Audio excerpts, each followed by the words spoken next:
أعوذ بالله من الشيطان الرجيم بسم الله الرحمن الرحيم لا حول ولا قوة إلا بالله العظيم Tester Ya Sayyidi, Tester Medet Ya Sultan Medet. We ask for support, we ask for connection into divine presence. Medet Ya Sultan. Bismillah ar-Rahman ar-Rahim.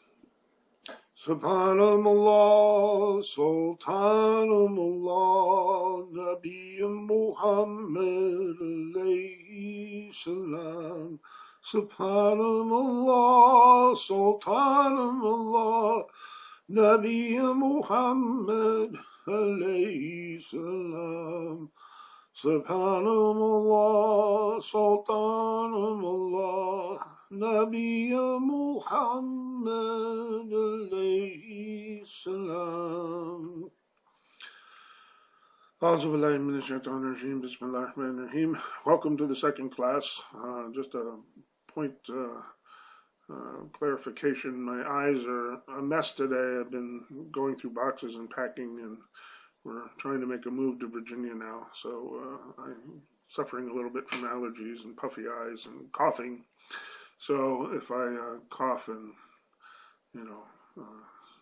sound terrible and look terrible, it's because I'm suffering a bit from allergies today. So we'll try to power through that. Also, a warning to the wise, sensitive Muslims should probably skip this class because we're going to beat up the Muslims today.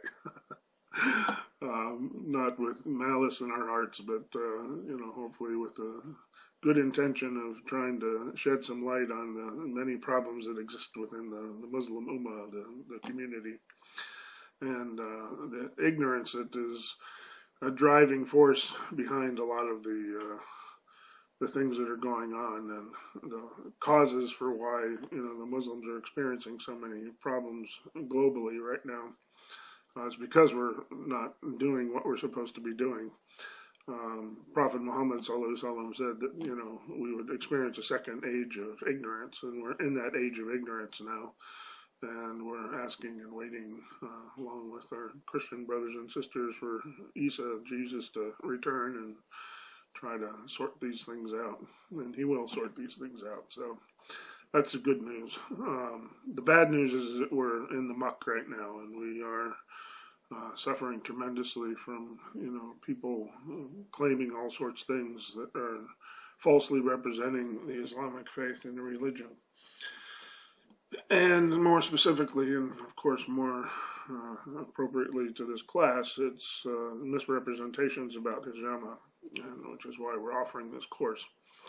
So taking a look at what our Jewish brothers and sisters are doing, and the respect and reverence that they're still paying a lot of their customs and traditions, juxtaposed on top of what the Muslims are doing now, and the lack of respect and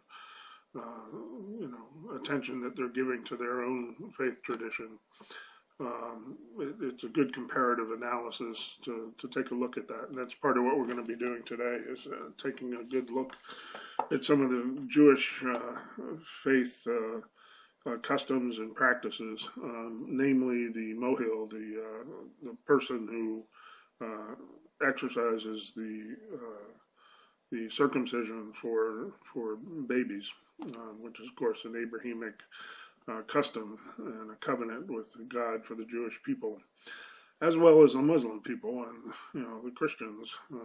Most of them are still doing it as well. But the Jewish faith, it still holds it in much higher reverence than either the Christians or the Muslims do right now. And the requirements of a mohil, the mohil being the person who actually performs the circumcision, being, of a God-fearing manner, and somebody who's an Orthodox Jew, and somebody who understands the Jewish scripture very well, and not just simply a surgeon, because it is a surgical procedure that, can be done, but it is recommended very highly, and it's actually even said that it's not accepted if it's not performed by somebody who's religiously trained, and those people are religiously trained through rabbis who have been religiously trained, and it's handed down from generation to generation to generation, and they're real sticklers about who gets to do this procedure. Not anybody can just pick up and claim that they're going to be a mohel and start doing circumcisions. So there's a huge amount of information and stuff, and the respect that they have for the people that are doing this, and the way they protect the industry, if you want to call it an industry, around the process of the circumcision. It just involves a high level of respect and a high level of reverence, which the hijama field is sorely lacking and should absolutely possess, even to a higher standard than that. So we'll get, a little bit into the ijaza process and isnad, which will probably be the next class. It's a big topic, a huge topic, a bigger topic than I'm able to handle really, but we'll touch upon it. And we want to first explore how we got to this place with hijama. I think in the first class I mentioned that I went to Damascus, invited to go to an Imam and Khatib program in Abu Nur University, and discovered that the university system is not the way to learn Islamic knowledge. It is absolutely not the correct way, and it is similar to the method that the Sahaba, and the companions of Prophet Jesus experienced, where they were with their teacher and they had developed this heart connection. So they were actually, with their teacher 24 hours, 7 days a week, because they felt his presence and his hand and, what was happening with their lives. So it was a living, classroom. It was a living environment. The difficulties and problems that they encountered in their life was training for them. It wasn't, go to class and memorize, this and take a test on that. And then if you, have enough of an intellect to be able to get past the academics, you get a certificate and suddenly, you're somebody who's full of wisdom and full of knowledge. It doesn't work that way. You have to sit with a teacher, and that teacher decides, when you're ready. So it could take you 25 years before you are, sent out to do any kind of work at all, or it could be happening within 6 months. It could happen overnight for that matter. Each person is different, and it's for the teacher to decide. So we're getting a little bit into the ijaza process that, I said that we would be handling next class, but it's important to kind of mix all this stuff together. So, I was invited to that program in Damascus, and I ended up finding a teacher that was more like the traditional teaching. Then I went up and I sat with him, and he would give lectures, and you would just sit at his feet, and you would have a heart-to-heart connection with him. And it's often said that the speaking, the teaching, is actually just to keep you busy while he's working on your heart. And this is profoundly true. And you become more, in tune with that and more aware of that as time goes on. But in the beginning, you're sitting there and you're being, as respectful as you possibly can, and you sit and, listen to the lectures. And the lectures themselves are just, profound and just incredible. You're hearing knowledge that you, never heard from anywhere else. And it's so matter of fact that, there's no ego attached to this knowledge whatsoever. There's no, there's no wanting credit. There's no wanting payment. There's no, it's exactly as you would expect, the Sahaba, which are the companions of the Prophet, or the companions of Jesus, what they would have experienced. I can't imagine a prophet asking for money or payment or tuition, to come to his class, even though I'm charging you for this class, but we're just weeding you out. Once you get up to a certain level, we're not going to charge you. But the process is identical to what you could imagine that you would experience if you were sitting literally at the feet of Prophet Muhammad sallallahu alaihi wasallam, or Isa, Jesus, or Moses, or Abraham, or any of them. So it's a living teaching. It's a heart-to-heart teaching. It's a teaching that comes alive. So you'll hear something, being said, and then you'll witness it coming to life in your daily activities or your weekly activities. Sometimes a month later, you'll suddenly, experience something that clearly relates back to the teaching that was given to you. So it's profoundly spiritual and profoundly enlightening, and it's so much deeper and so much richer than anything you could possibly get out of a book. So that is the methodology of teaching that I was exposed to in Damascus. And Damascus is a hotbed for that kind of teaching. It's a concentration of awliya and saints that do go there, and they're present. So, a lot of students from around the world, they flock to Abu Nur to learn about Islam and try to get their degree, and then come home and, be a big sheikh and beat people over their head with their certificates. And this is not the methodology, and this is not what transforms somebody into a human being. It is, just an institution that is selling you a degree. And it doesn't mean that when you get that degree that you're any different than when you first signed up for it. One of my teachers that I sat with stated that the university degree system is only good that if you're finished with that university system and you finally understand that you've learned absolutely nothing, then you've learned something. So going through it to discover, that it doesn't work is probably the best lesson of all. So I, can go on for hours about that whole system. But fortunately, and this is where I'm arriving at this story, the purposes for this class, is that this particular group of people were solely pretty much responsible for reviving the Sunnah of Hijama and protecting it, not only reviving it, but protecting it, because, one family after another had been preserving it. It was pretty much all from this one group. And they, there were other people that were doing it, but it was pretty much forgotten and it wasn't being used anymore. And they kept it alive. And I was incredibly fortunate to be able to, study under those people and learn, first by, going and attending one of these huge, Hijama sessions, which was taking place in like an Arabic, old Arabic, the open court, kind of house. And people would just funnel in there. He would give a time and a date, and the people would, know where to go. And early in the morning, starting at 7 o'clock in the morning, people would just start coming. And literally 2, 3, sometimes 400 people, early in the morning coming in. So it was impossible for him to do it. So he would be training people, and he would literally line people up in seats. And you'd have assistants in front of them in case they, passed out or had trouble. So it wasn't in a lying down position, because it is actually important if they can, sit up. Then you understand when they're starting to get dizzy. That's the first indication that the cup should come off.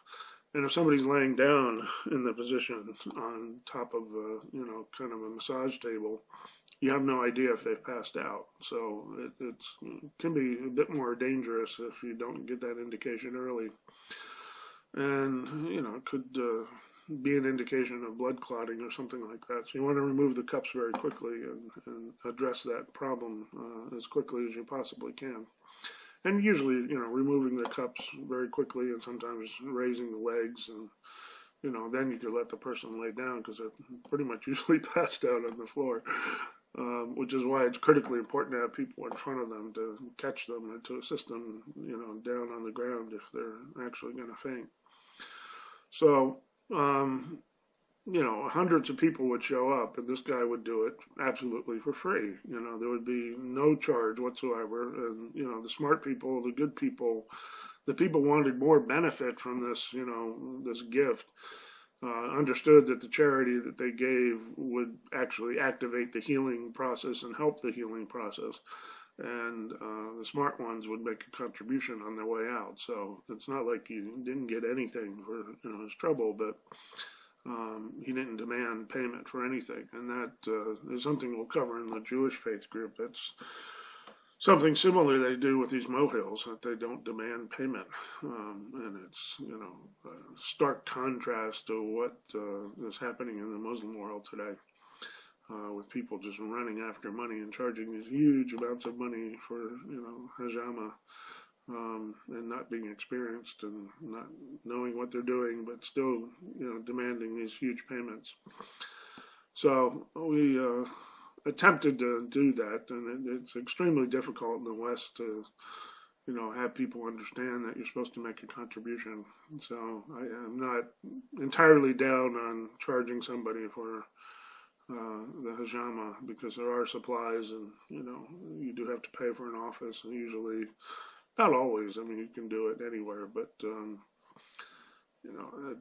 standards are up to a certain point in America that people have their expectations, and a lot of the healing comes with the expectations, which is what the placebo effect is all about. So maintaining some of those expectations is important. So I'm, split on the money issue. I wish it was easy to just offer services and people, made good sense. And we started out that way. We tried to do it that way. And I had one person, contribute $1,000 one time just as a donation. So it does happen, and the people do come. The thought behind that is that you really shouldn't be doing it if people aren't, inclined or, inspired to give you money, that, it's probably not something you should be doing, because then they don't deserve it, So there's a whole synergy kind of, thing that goes on with this, that you shouldn't be forcing your services on people that don't appreciate them or don't want them. So I'll get into that a little bit more in other classes, but suffice it to say that these, amazing people that were in Damascus that I was exposed to, they literally are, the ones that were, responsible for keeping this Uno alive, and then for reviving it as well, and in part by teaching me, because I was able to go out and be the first one to put it on the internet. And, I had quite a bit of web design experience before going to Damascus, and we have lots of camera footage and stuff, which is all packed away in this woman's house in Damascus, and I'll probably never see a lot of that footage again, unfortunately. Otherwise, I'd be showing you pictures of these people funneling in and, getting taken care of by this person, because it was just an amazing thing to see. So, our prayers and, thanks should go to these people in Damascus that really are responsible. And now people are saying, well, my father used to do it, and, we've done it for years. And it's true. I mean, there's a long history, and, people can point to some history in their own families and other parts of the world and whatnot, but they pretty much left it, and until it became popular again, they didn't revive it. And then when it became profitable, and it became popular, and, got back on the radar, then people started, making all sorts of claims that they've been doing it for years and years and years. Maybe that's true, maybe that's not. From what I experienced and what I understood, it was, predominantly people in Damascus keeping it alive. And then it was, their efforts that were imparted to me that was able to get the, hijama exposed to early on the internet. And then I can give you a list of people that are practicing today, that had called me up and spent hours on the telephone, questioning me and asking me different things after they saw it on the internet. They wanted to, of course, start a clinic and make a practice for themselves, and become somebody who, was important in the community. And was something I was happy to do, to convey and teach the proper procedures, and try to teach people what needed to be done and what needed not to be done. And I wasn't really teaching them, and I didn't make an effort to teach people, but I did want to share the knowledge that I had and answer, any questions that people might have. So I spent, a huge amount of time on the phone with people, and, I can tell you who those people are now. They've gone on to, make all sorts of fantastic claims about, their practices and what they're doing, and they never heeded the warning about, not making this a business. They never heeded the warning about having to go through a proper, training program and be vetted by somebody who is, authorized to give them permission. And it wasn't until many years later that I was actually given permission to give ijazas to people. So I had permission pretty much to practice it myself, but not to be a teacher. So I didn't set up any courses or any training for people, on a formal basis, because I didn't have permission, and you can't do something until you have permission. So the entire process over many years was me just offering hijama services to the people that heard about it and came and were interested in what I had to offer. And then later, I was given permission to be somebody who actually gave the ijaza, and that's fairly recent, and that's why these courses are now being offered to try to hopefully revive the Sunnah, protect the Sunnah, and to clear up a lot of the misconceptions. So that's kind of where we're at right now. But it's a long way of saying that there's a lot of misconceptions and problems that have filtered their way into this process, because there is no respect for the teaching, and there's no respect for the Sunnah, really. And because everybody has access to the internet and they can do searches and watch a bunch of videos and stuff, and because hijama is such an easy technical thing to actually master, especially with these new pump mechanisms, most of the people using the pumps because there's no fire involved, and the people like it because it pulls more blood, which is, just absolutely incorrect. And then they also have no idea how to use the fire. They've never been trained to use the fire. So it's, pumps all the way. And as a result of it, everybody's an expert with these pumps. And they're just giving bad information left and right about this stuff. And they do turn it into a business, and they're actually trying to unionize, everything now with the certificate process, and they're trying to make it more like an alternative, a medical procedure, such as acupuncture or something, where you have to, go to school and then be certified and have a license. And they're cheating the sanctity and the spiritual nature of this, because it is a religious, practice. So what I'd like to talk about is the Jewish mohel, the practice of doing the circumcision. Today, any mohel, because, sometimes a woman will have to be, remaining in the hospital for several days. It's not such a normal occurrence now, but it used to be. They kept women in the hospital for quite some time. And now they, try to get them out on their feet as quickly as possible. But there's still incidences where, women do have to stay in for whatever complications. And the babies are in the hospital, and it's a requirement, religious requirement, that it be performed, I think, on the 8th day.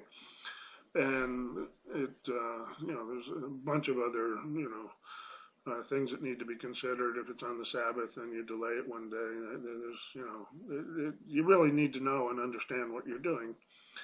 But more importantly, you need to be vetted, and you have to be a God-fearing person who understands the Torah and the Jewish law, and you have to be somebody who's been sanctioned by somebody who doesn't have an ego or a stake in what you're doing, and, whose name is on the line because they've given you permission to do it, that it comes back on them if you do a bad job.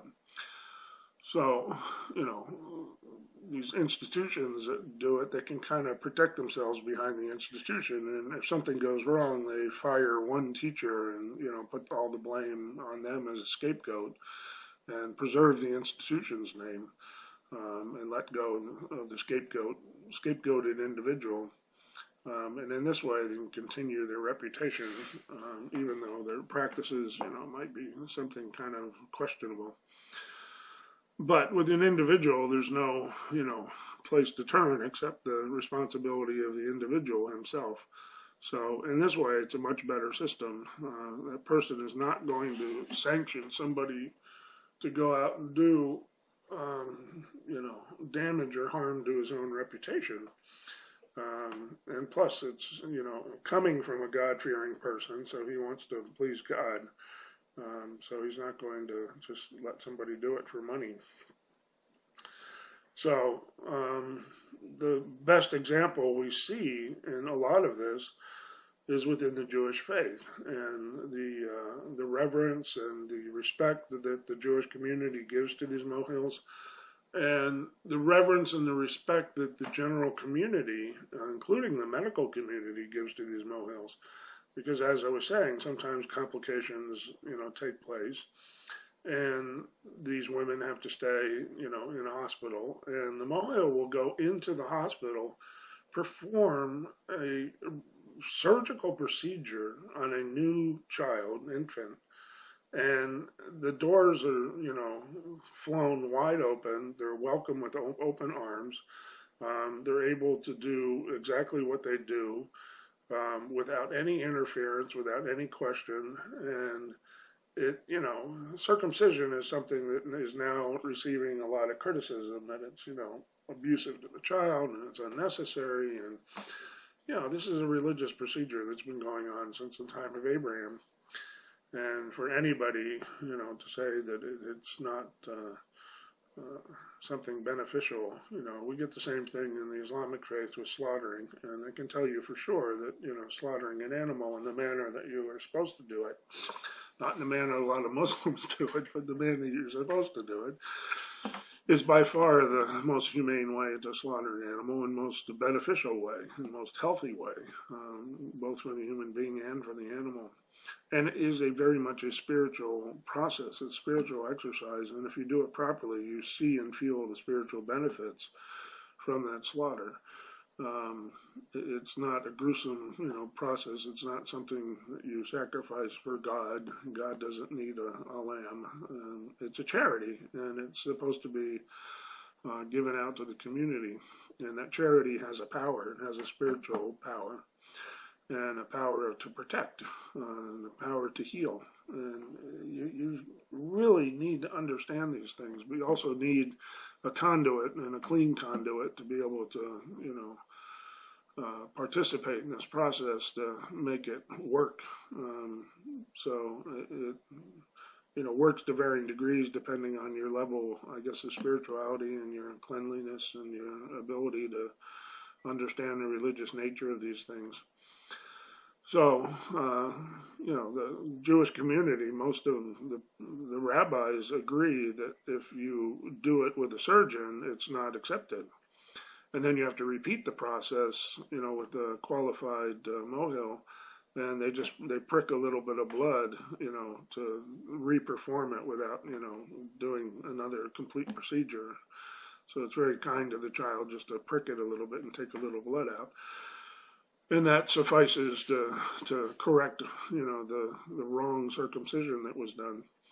What's interesting is the Muslim community, I've never heard anything about circumcision. Of course, I haven't been exposed to it because I haven't had a newborn child myself. But as far as I know, it's just a process that the Muslims allow any surgeon, dirty, clean, atheist, believer, it doesn't matter. I think they just allow them to do it. And again, there's no reverence, there's no, respect. for the process, for the spiritual nature of it, the beauty of it, the godly, benefits, and it's just mind-boggling that it's not, as well preserved and understood within the Muslim community. So we're looking to the Jewish community for some of these answers, and you get them because they have preserved the integrity of the mohel. And these teachers, who teach these mohels are done thousands and thousands and thousands of these circumcisions, and are absolutely the most qualified people to be doing these circumcisions. And they follow, surgical procedures and sterile procedures, but they also understand deeply the religious components and the meaning behind, some of the ritualistic things that are done, some of the, passages that need to be read. And they understand that it's a spiritual process and that it is a godly covenant, they say, that must be performed by a mohel, a qualified mohel who is God-fearing and who is, Orthodox Jew. And, there's a lot of perhaps oddities, to the outsider, but, you have to allow people to practice their religion in the manner they want. And those oddities to one person, might be completely and fully understood by another as being important, both spiritually, physically, mentally, all of that. So we're going to take a look at that. There's, some videos on the actual classroom website that you can go to, and I, encourage you, and we'll actually take a look at one right now that gives you the 9 reasons why you should go to a mohel. So let's take a look at that now, and then I'll come back and maybe comment on that a little bit more. Okay.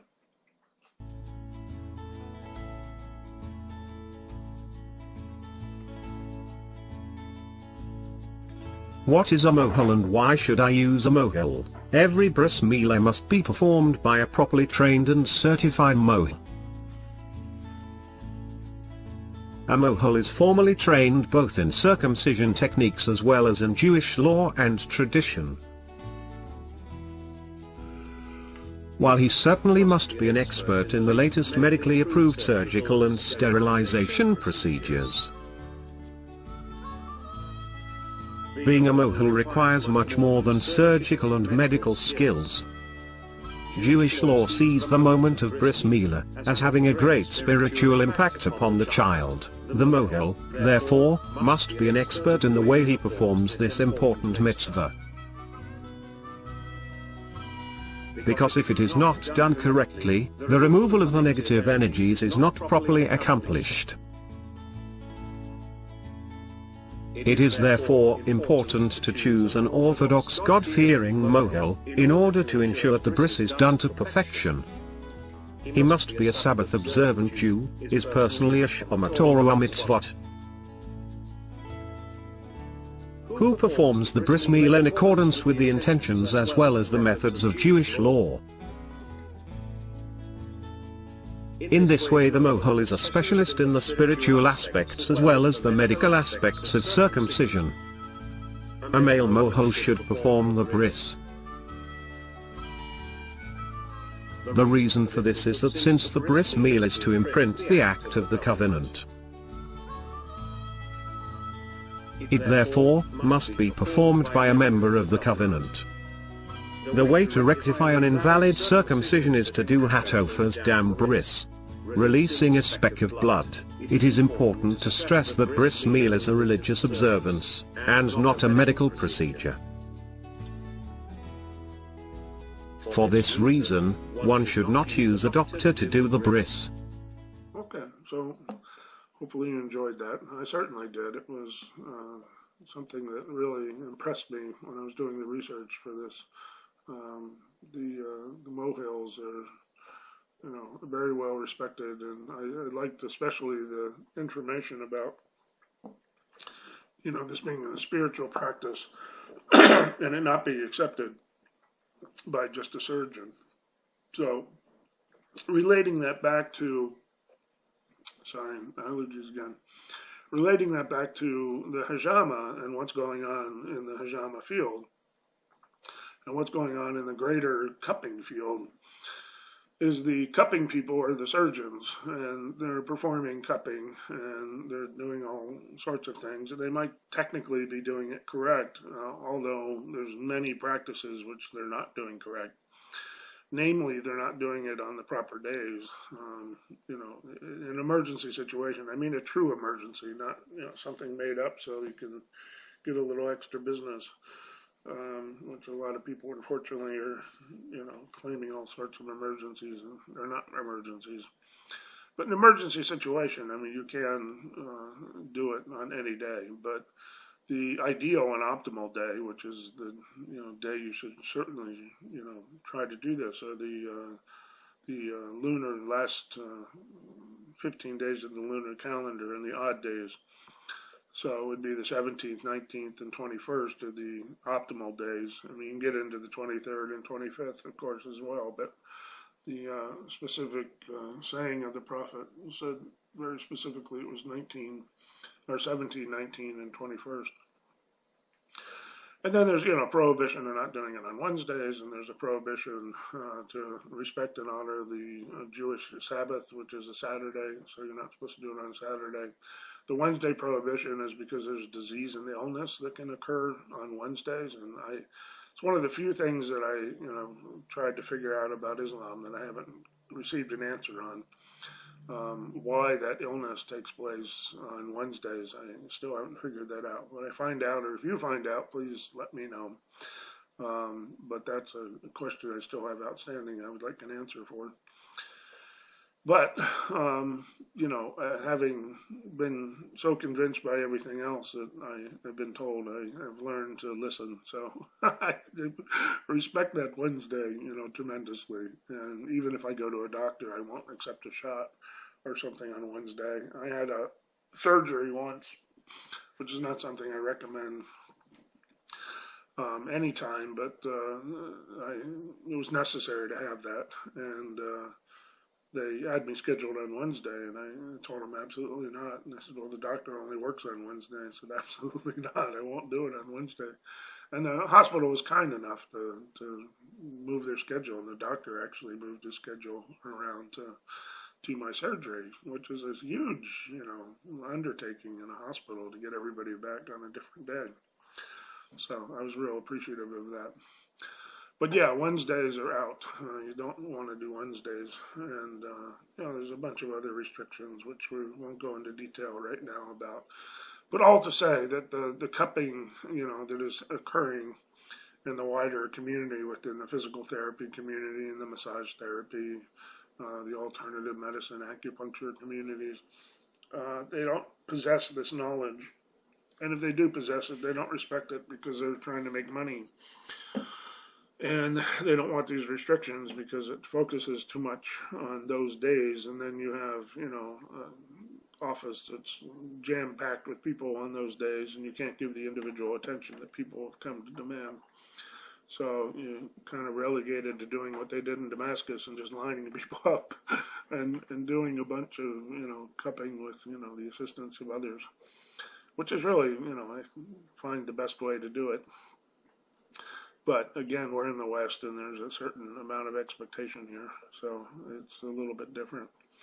I would love it to be, in a manner that is, closer to what we did in Damascus, and completely, all volunteer, and not charging any money whatsoever, and expecting people to understand and still contribute. Because when you have these people in your community that are capable of doing these things and reviving these important practices, you should take care of those people as best you can. So it's something that is really dying within the Muslim community, the respect for the imams, the respect for like Quran teachers, the respect for hijama people. It's just not there, and the abuses that are taking place are, enormous. All these mosques are, pretty much country clubs that are run by doctors and lawyers, and, they set up a board of directors and establish a democracy. and everybody gets a vote, and deciding on a popularity contest who's going to be the imam. And an imam can't function that way. That's not the way it works. So it must be the most pious and educated and religious and spiritual person, and they're taking counsel with these people, but they're not under their thumb and having to listen to them or be fired. So the whole Islamic system is upside down, especially in America, with all these Islamic centers. And since we're bashing the Muslims, I could honestly say, with my experience of living overseas for 8 years, that there's a huge amount of intelligence work that goes on overseas, and the way they reward the people is to promise them, an education, or promise them to set them up in a business, or give them citizenship. And unfortunately, those intelligent assets overseas are given these plum positions, and the Islamic society in America is littered with people that are being rewarded for their prior spying and their information gathering overseas, and that's how they get permission to come over here. Of course, that's not all people. Some people get to come over because they have favorable skills and whatnot, and others because of refugee status and whatnot. But that's a whole other topic. I can go into books and books and books of information about that. And I probably will write a book on that one day about my experience overseas and what my experience has been within the Islamic communities here. But a lot of these Islamic centers are run by people who've been rewarded with citizenship and who are loyal to the intelligence agencies and still reporting to them. So it's probably caused quite a stir for me to say all that, but it's unfortunately very true. And the same goes, for a lot of the Muslim, public relations organizations and whatnot. And unfortunately, the same goes true with the American media right now. Most of the people that are working in the standard mainstream media today are assets for CIA propaganda, and it's the alternative news sources that you're getting most of the good information from nowadays. But you have to sort through all that because, of course, there is all sorts of crazy unproven theories that you have to wade through. And then part of the propaganda campaign is to throw even crazier stuff in there to make and discredit the people that are trying to get at the real news. So, again, a whole nother topic, but it does relate back to, what is happening in America and why the people who, are trying to do things properly don't get a voice, and why they don't get celebrated as the people who are best able to combat the radical Islam in the society today. That if you promoted those people, radical Islam would be dead overnight. But they don't promote that. They promote Saudi interests. They promote Wahhabi, control over these mosques. And as a result, the teaching predominantly in most of the mosques across this country is that I can read the Quran and the Hadith of Prophet Muhammad, and I can arrive in my own mind what that meant. And it is just the most absurd way of understanding things that you could possibly imagine, but it is absolutely what is prevalent in the Muslim world today. And it's a little bit like somebody saying that I can go online, I can read, some books and information and web pages, and I can watch a couple videos on how to fly an airplane, and I'll put on, the lapels and stuff, and I'll put on my captain's hat, and I'll go and get in the cockpit and announce to everybody that I'm going to fly the airplane because I'm qualified to do so, because I've done a self-study program and I'm set to give this a try. I don't think anybody would be on the plane if they heard that before they took off. So if you want to avoid that plane, you should also avoid the fake hijama practitioners making all sorts of claims by going on the internet and taking, these fake courses, most of which, not bragging, it's absolutely true, most of which, learned what they learned from me, but didn't listen to what I had to say, which was the underlining, you must be vetted, for good character and good moral, standards and spiritual acumen. And you can't just, assume that you're that person yourself, and you have a lot to learn and a lot to understand before you can go out and call yourself a practitioner. And not only do they go out and call themselves a practitioner, they go out and start, training courses, and they start teaching other people their foolishness. And it's really frightening, what's happened. But it was foretold that this is an age of ignorance, and we're certainly in that age of ignorance right now. And hopefully this video and course will help, dispel some of that and correct it. But most people are happy with that. So, we're only talking to a few people, but a few people is enough. If we can, guide a few people to what is correct and a better understanding, that's enough for us. So there's a bunch of additional information here today. You can go. I would encourage you to look at some more of these Mohill videos. Gives you a really good understanding of the level of respect that the families have, the gatherings, that they have. We have something similar with an akika that, after the baby's born, you're supposed to slaughter, 2 sheep for a male child and 1 sheep for a female child. That's not because males are better. It's just because the male of the family is, given more inheritance, and it all balances out in the long run. And there's more responsibility on the male member of the society for the charity and stuff that is given. So the woman actually, if she earns any money in a marriage, doesn't have to spend any of it. It's all her money to keep. It's the male who has to provide for the entire family. The female can contribute if she wants to, but she's absolutely not required to. So all these things balance out. It doesn't have anything to do with one sex being better than the other sex. It's absolutely absurd. We're completely different creatures and different creations, and we have unbelievable, gifts and talents, and we're wonderful, incredible individuals, with each of us having a secret of our own.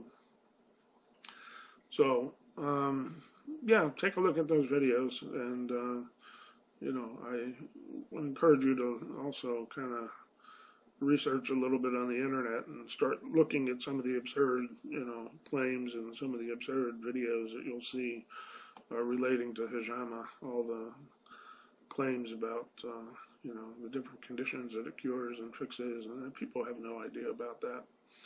And the real danger is that these people actually start believing that they're doctors. And when people come to you for, all these problems, they're in your hands, and you can really effectuate a lot of damage. Hijama, in the practice of hijama, should be limited to hijama and not much more. You can share with people your own experiences, and, you can tell them what you would do maybe in a situation, but you certainly should never, give advice or recommend to them what they should do. So it's a position of, great responsibility, and unless you've been vetted and properly trained, you have absolutely no business doing it.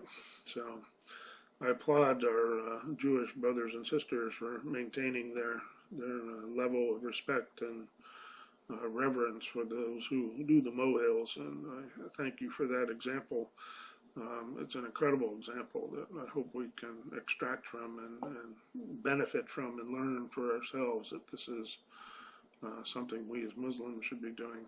And then maybe, you know, we wouldn't be experiencing all this strife and difficulty that we're experiencing, because it's coming on the Muslim community for a reason. You know, you have to admit that.